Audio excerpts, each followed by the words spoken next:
Hola, ¿qué tal? ¿Cómo están? Bienvenidos, muy buenas tardes. Hoy tenemos muchas historias que contarles en el programa y muchas invitadas. Hoy, por ejemplo, nos visita la modelo, la presentadora y ex Miss España en 1996, María José Suárez. La presentadora vendrá acompañada por el diseñador de moda de peletería, el navarro Jesús Lorenzo. Ambos presentan una colección de moda esta tarde en el Hotel Tres Reyes de la capital navarra. Con María José y con Jesús hablaremos de moda y también de otras historias de actualidad en torno a este mundo de la creatividad. Además, hoy les vamos a hablar de un libro que invita a la reflexión de cómo vivir con mayúsculas. Presentamos el libro Marta ya no se acuerda, del psicólogo, biólogo y escritor Alfonso Echavarri. Y también vamos a profundizar en la película Los últimos de Filipinas. Un navarro de la localidad de Morentín formó parte de los 57 militares que defendieron el territorio español en este lugar del mundo. Gustavo Galarreta nos va a dar a conocer las penalidades de estos españoles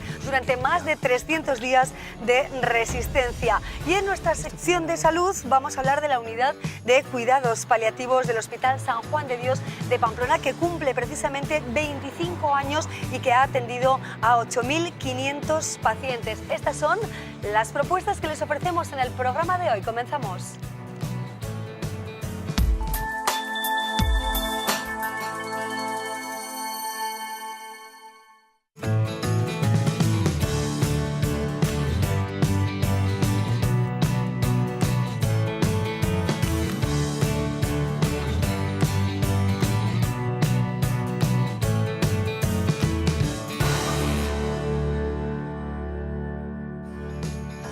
Todos conocemos el Centro Navarro de la Audición y para facilitarnos el cuidado de nuestra pérdida auditiva tenemos una buena noticia. Han inaugurado un nuevo centro en Tafalla. Lo tenéis en la Plaza de Navarra número 4, al lado del Ayuntamiento. Haceros una revisión gratuita y llevaros un obsequio. Ya sabéis, Centro Navarro de la Audición, ahora también en Tafalla.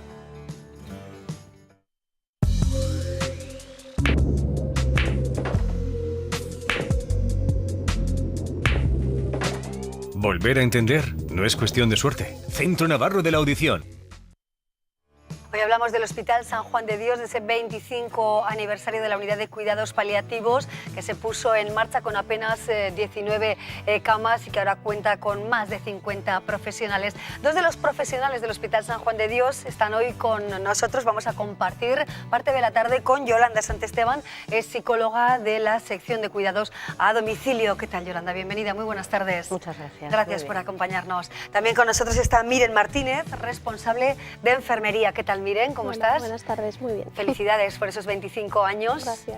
Bueno, ¿cómo surgió esta unidad de cuidados paliativos con el doctor Jesús Biguria como protagonista en un tiempo, verdad, en el que no se abundaba en este tipo de formación y en este tipo de cuidados? ¿Cómo surgió todo, Miren?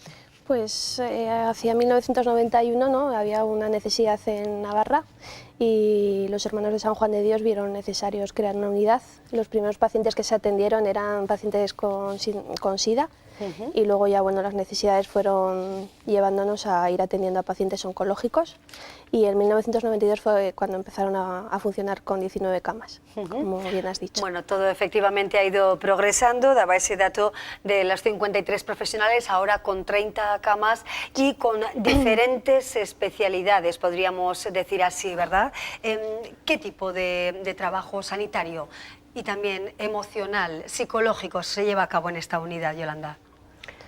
Bueno, es un trabajo multidisciplinar, ¿no?, en el que desde el servicio médico, ¿no?, la atención médica, de enfermería, de auxiliares, y luego en el servicio psicológico, el SAER, ¿no?, de atención espiritual. Y bueno, es como si dijéramos buscando, ¿no?, que la persona sea atendida en todas, ¿no?, aquellas áreas, ¿no?, que conllevan, ¿no?, el ser persona, ¿no?, desde la dimensión cognitiva, espiritual, emocional, porque todo se ve afectado, ¿no?, cuando uno vive una situación de enfermedad en fase avanzada, ¿no?, como las personas a las que atendemos. Claro. ¿Cuáles son los valores que inundan vuestro trabajo o que son realmente el trasfondo del quehacer diario, ¿no?, en el Hospital San Juan de Dios de Pamplona? Los valores de nuestro trabajo, pues sobre todo que el paciente acabe sus días dignamente, ¿no?, que se sienta acompañado, que sea, como ha dicho Yolanda, atendido en todas las esferas, ¿no?, que envuelve a la persona, la esfera emocional, la física, la psicológica, que se sientan tanto el paciente como la familia atendidos y pues, en general. Pues. Hospitalidad, calidad, Sí. respeto, responsabilidad, son palabras que luego se convierten en hechos, ¿no, Yolanda? Bueno, eso intentamos, ¿no?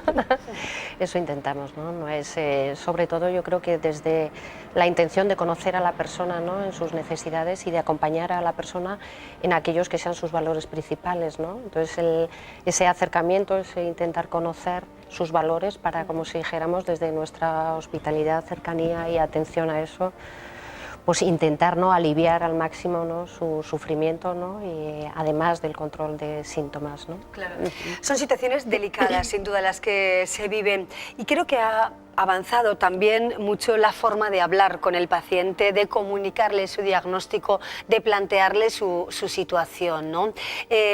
¿Cómo se trabaja precisamente esa conversación con el paciente que tiene una difícil situación de salud? Bueno, se va viendo un poco según las entrevistas que vas teniendo a diario con el paciente, ¿no? Con el paciente y con la familia, que no se nos olvide que atendemos también a la familia, y un poco nunca se les dice nada que ellos no quieran saber, ¿no? Tenemos que ir un poco al ritmo de lo que ellos también nos van demandando, ¿no? De la información. Son entrevistas a veces complicadas, pero bueno, yo creo que se trabaja bien con ellos. Sí. Hay la labor, por supuesto, de las psicólogas, en este caso es crucial, de todos los profesionales, pero evidentemente de la psicóloga de forma muy especial, ¿no? Yolanda, ¿cómo comunicar una no tan buena noticia, podríamos decir? ¿Cómo hablar de la vida, del proceso final de la vida? ¿Cómo resolver mil y un dudas en este sentido?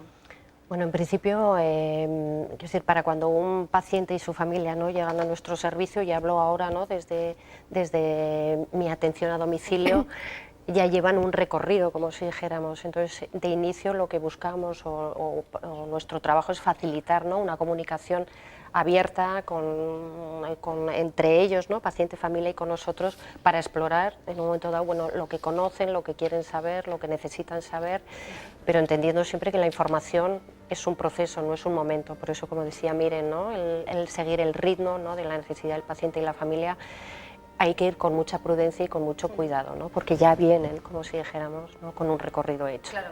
¿Pacto de silencio sí o no al paciente o para con el paciente? Miren.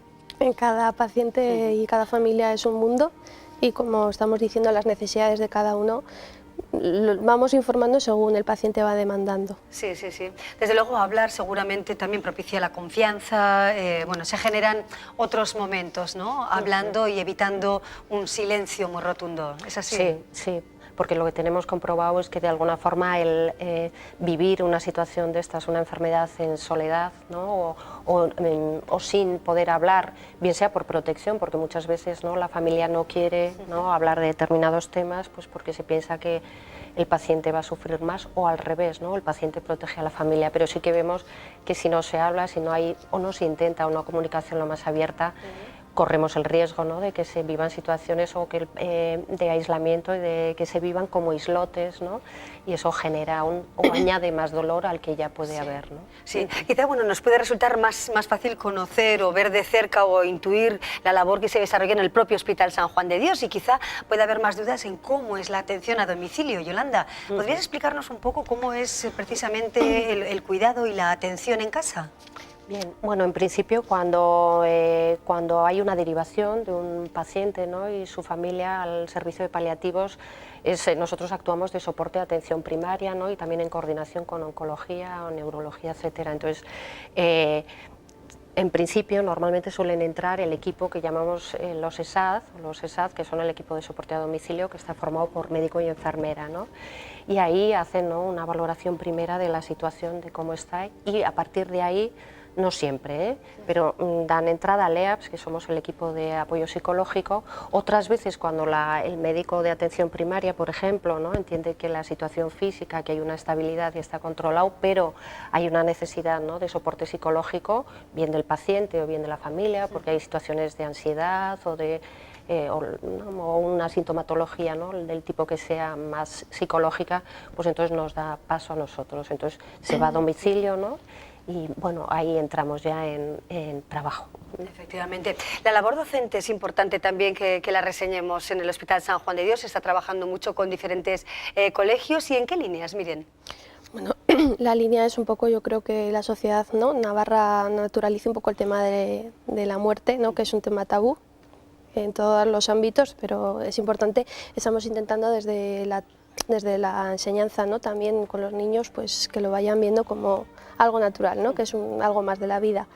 Y van unos profesionales a contar un poco la experiencia y también un poco a recibir nosotros, ¿no?, cómo lo viven ellos.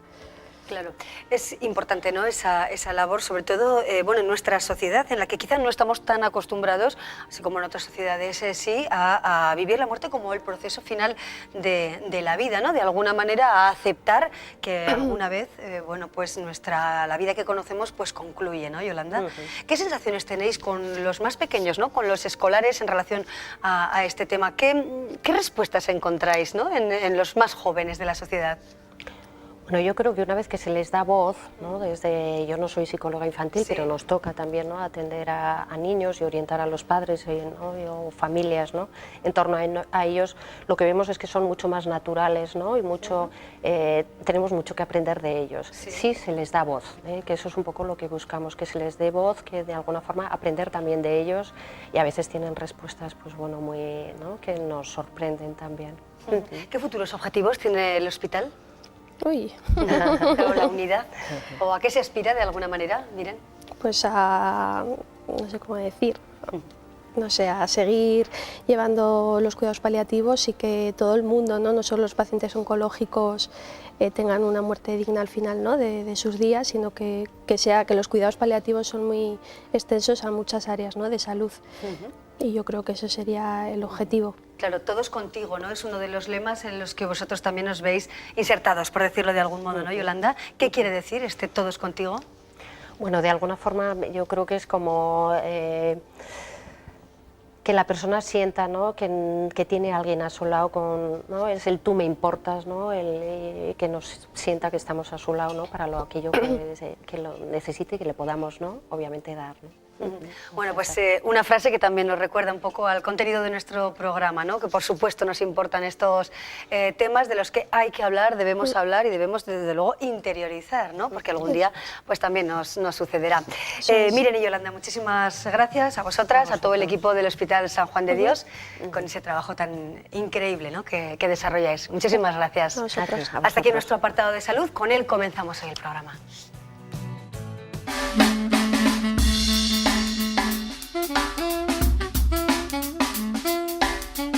Centro Navarro de la Audición. Todo un mundo para escuchar.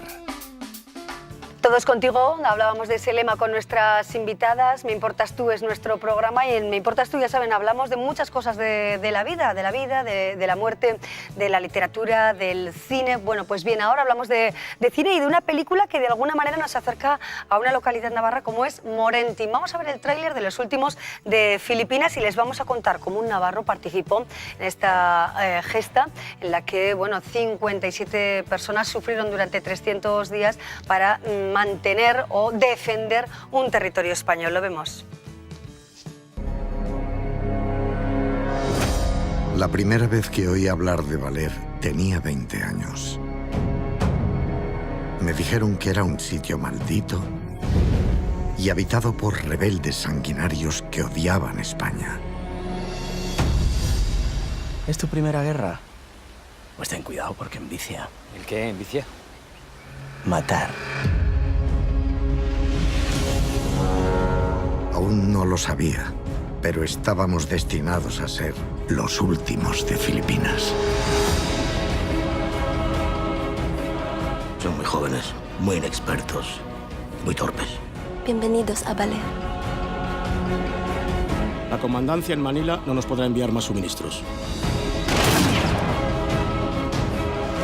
De ahora en adelante dependemos de nosotros mismos. Convertiremos la iglesia en una fortaleza y nos refugiaremos en su interior. Si nos quedamos aquí vamos a morir.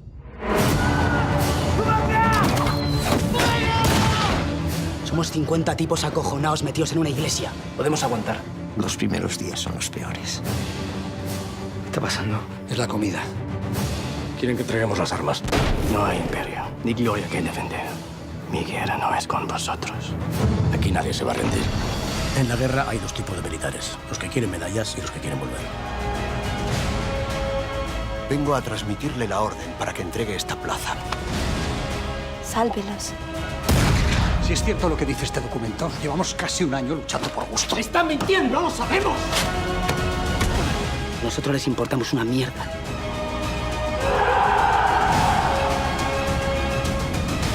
¿Cree que nos manda un traidor? Un traidor no, pero sí un incompetente. ¡Esto va a hacer historia! ¡No vais a morir por España, no! ¡Vais a morir por imbéciles!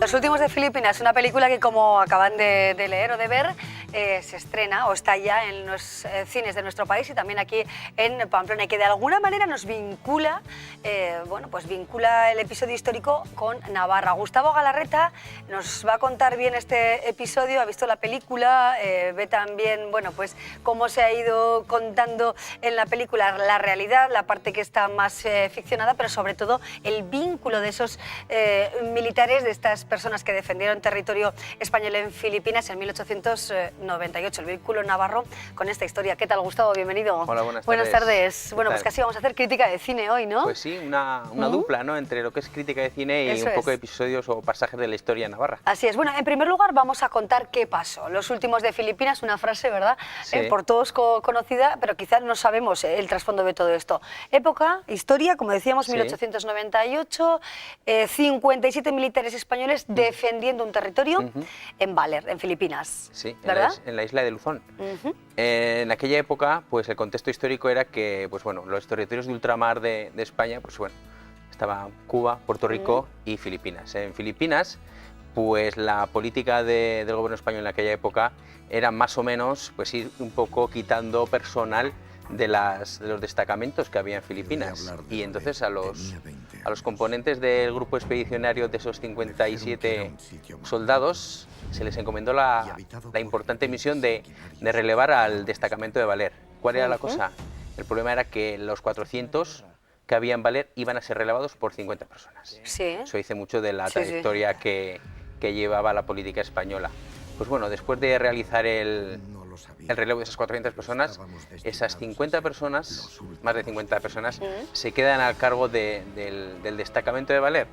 ¿Qué pasa? Que son atacados en los primeros días, y la decisión del capitán de las Morenas, que era el capitán político-militar, fue refugiarse en la iglesia de Baler, por sus muros de contención que tenía y por su localización con campanario estratégicamente, pues la usaron como fortaleza. Y estuvieron allí casi un año, ¿no? 337 días, desde finales de julio a comienzos de julio del año que seguía, de Sí. 1899. Algunos enfermos, harapientos, débiles, sin comida.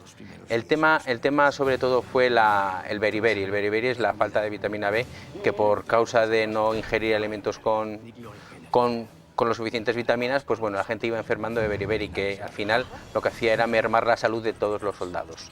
Entonces, pues en este listado de heridos y enfermos, solo hubo 2 heridos de bala.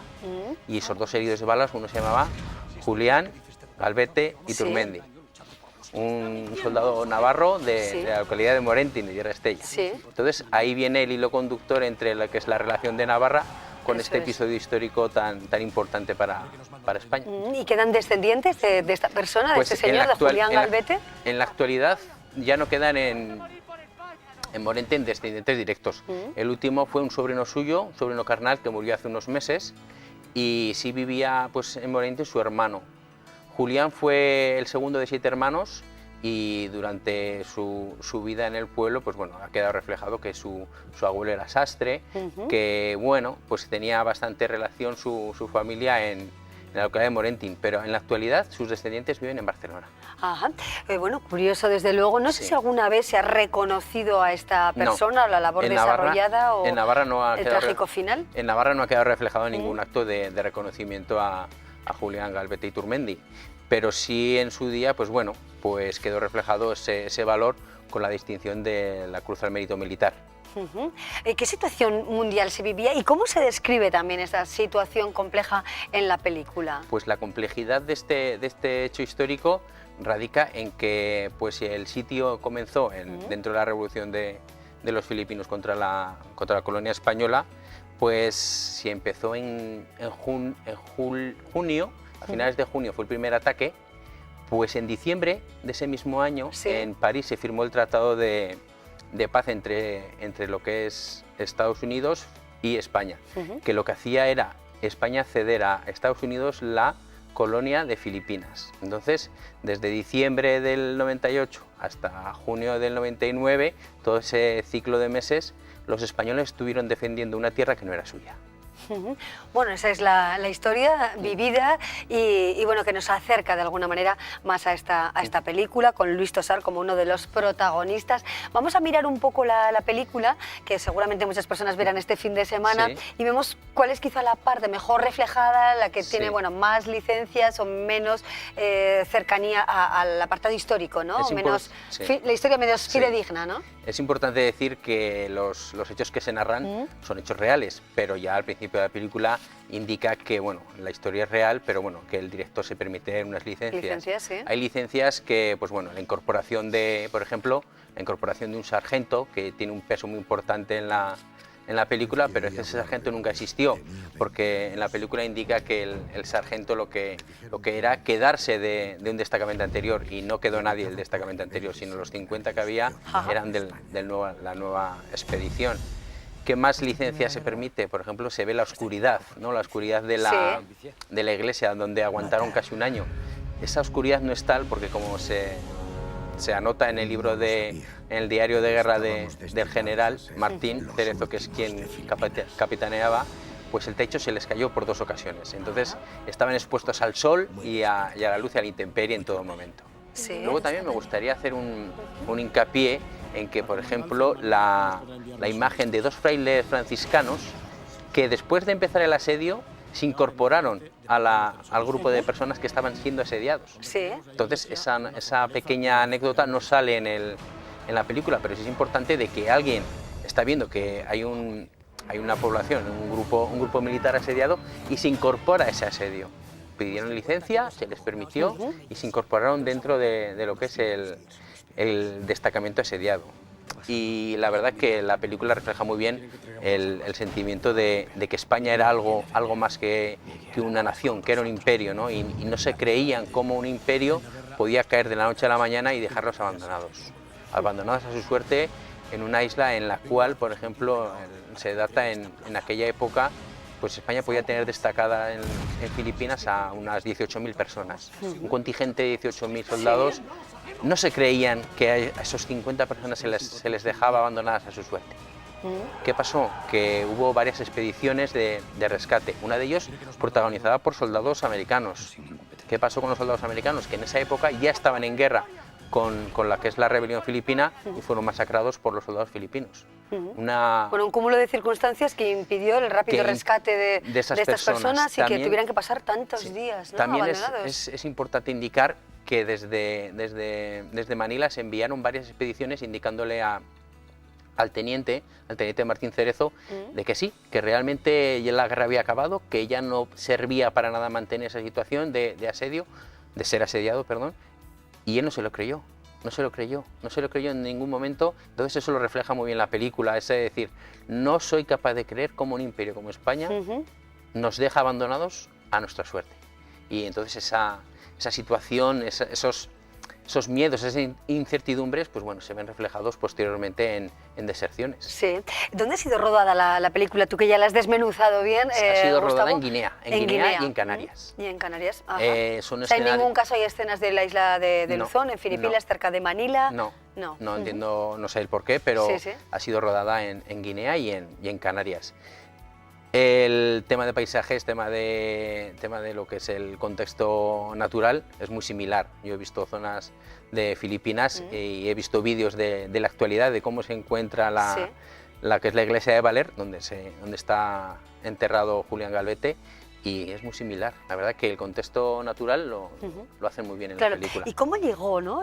¿Sabemos cómo llegó esta persona, este navarro, Julián Galvete, a pertenecer a este grupo de personas? ¿Cómo le llevó la vida realmente a participar de este episodio? Los ejércitos de aquella época son ejércitos que se llevaban por levas, eran pues el servicio militar obligatorio. A partir de los 20 años pues había personas que voluntariamente pedían destino extrapeninsular, el cual tenían que cumplir durante 3 años. Destino extrapeninsular quería decir pues irte a ultramar, irte a Puerto Rico, a Cuba o también Filipinas. ¿Qué pasa? Que había personas que eran capaces de abonar 2.000 pesetas de la época y quedar exentos de ese servicio militar obligatorio. Entonces, pues Julián Galvete, con 20 años, es destinado al batallón expedicionario de cazadores número 2. Y desde Manila es destinado al destacamento de Valer. Y durante la acción de los primeros días de asedio es cuando muere.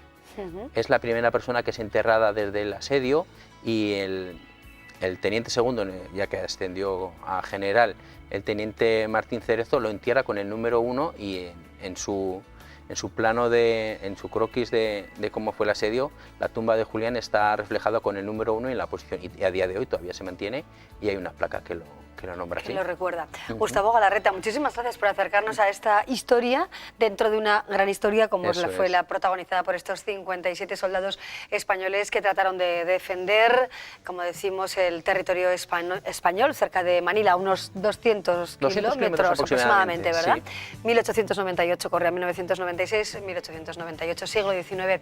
Veremos con detalle la película, desde luego, después de estos apuntes históricos. Les animo a todo el mundo que esté viendo a ver la película. Y sobre todo es hacer un pequeño homenaje a todas esas personas anónimas que han formado parte de pasajes importantísimos en la historia y muchas veces no son reconocidos como se debe, ¿no? Entonces, pues bueno, desde aquí mi reconocimiento a todos aquellos soldados que perdieron la vida y sobre todo a la gente de Morentin, que recuerden que tuvieron un personaje histórico entre sus pobladores. Efectivamente. Bueno, pues hoy queríamos dejar constancia de ello aquí. Gustavo Galarreta nos ha acercado este tema y nos lo ha propuesto. Muchísimas gracias por acompañarnos. Gracias a vosotros. Un placer, Gustavo, como siempre. Gracias. Vamos a hacer ahora una breve pausa. Dejamos el cine, los capítulos de la historia navarra y mundial y luego les hablamos de moda.